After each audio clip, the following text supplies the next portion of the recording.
ಬಹುಶಃ ಈ ರಾಜ್ಯದಲ್ಲಿ ಕುಮಾರಸ್ವಾಮಿ ಅಂತ ಗುರುತಿಸಲಿಕ್ಕೆ ಕಾರಣ 2006ರಲ್ಲಿ ಹಿರಿಯರಾದಂಥ ಯಡಿಯೂರಪ್ಪನವರು ನಾವು ಇಬ್ಬರು ಜೊತೆಗೂಡಿ ಅತ್ಯಂತ ಉತ್ತಮವಾದಂಥ ಒಂದು ಸರ್ಕಾರ ಯಾವ ರೀತಿ ಮಾಡಲಿಕ್ಕೆ ಸಾಧ್ಯ ಅಂತಕ್ಕಂಥದ್ದು ನಿರೂಪಿಸಿದ ದಿನ.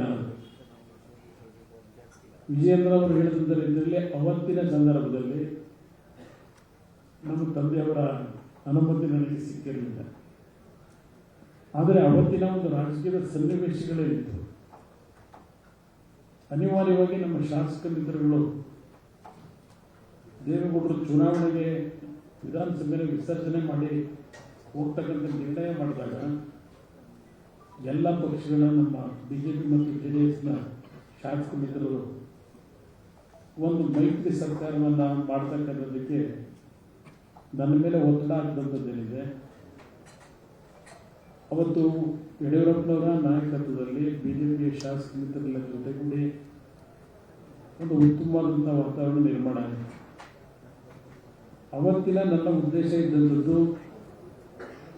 ತಾತ್ಕಾಲಿಕವಾದ ಸರ್ಕಾರ ಆಗಬಾರದು, ಈ ಮೈತ್ರಿ ಶಾಶ್ವತವಾಗಿ ರಾಜ್ಯದಲ್ಲಿ ಮುಂದುವರಿಸಬೇಕು ಅಂತಕ್ಕಂಥದ್ದು ನನ್ನ ವೈಯಕ್ತಿಕವಾದ ಅಪೇಕ್ಷೆ ಇಟ್ಕೊಂಡದ್ದು. ಬಸವರಾಜ ಬೊಮ್ಮಾಯಿ ಬರ್ತಾ ಇದ್ದಾರೆ, ಅವರು ಸ್ವಾಗತ ಕೋರ್ತಾ ಇದ್ದಾರೆ. ಆದರೆ ಹಲವಾರು ರೀತಿಯ ರಾಜಕೀಯದ ಬೆಳವಣಿಗೆಗಳು ಆ ಒಂದು ಮೈತ್ರಿ ಸರ್ಕಾರ ಮುಂದುವರಿಲಿಕ್ಕೆ ಸಾಧ್ಯ ಆಗಲಿ. ಆ ಸಂದರ್ಭದಲ್ಲಿ ನಮ್ಮ ತಂದೆಯವರಿಗೂ ಸಹ ಕೆಲವರು ತಪ್ಪು ಮಾಹಿತಿಗಳನ್ನು ಕೊಡೋದ್ರ ಮುಖಾಂತರ ಆ ಹಿನ್ನಡೆ ಏನಾಯಿತು, ಅದರಿಂದ ಈ ರಾಜ್ಯದಲ್ಲಿ ಹಲವಾರು ರೀತಿಯಲ್ಲಿ ಕಳೆದ 2008ರಿಂದ ಇಲ್ಲಿಯವರೆಗೆ ರಾಜಕಾರಣ ನಾವೇನು ಕಂಡಿದ್ದೇವೆ. ಬಹುಶಃ 2018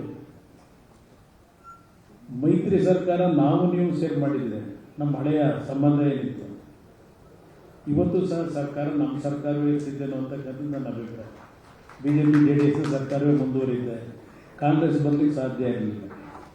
ಆದರೆ ಇವೆಲ್ಲ ಯಾವುದೋ ಒಂದು ವಿಧಿಯ ಆಟಗಳು ಅಂತಕ್ಕಂಥದ್ದು ನನ್ನ ಅಭಿಪ್ರಾಯ.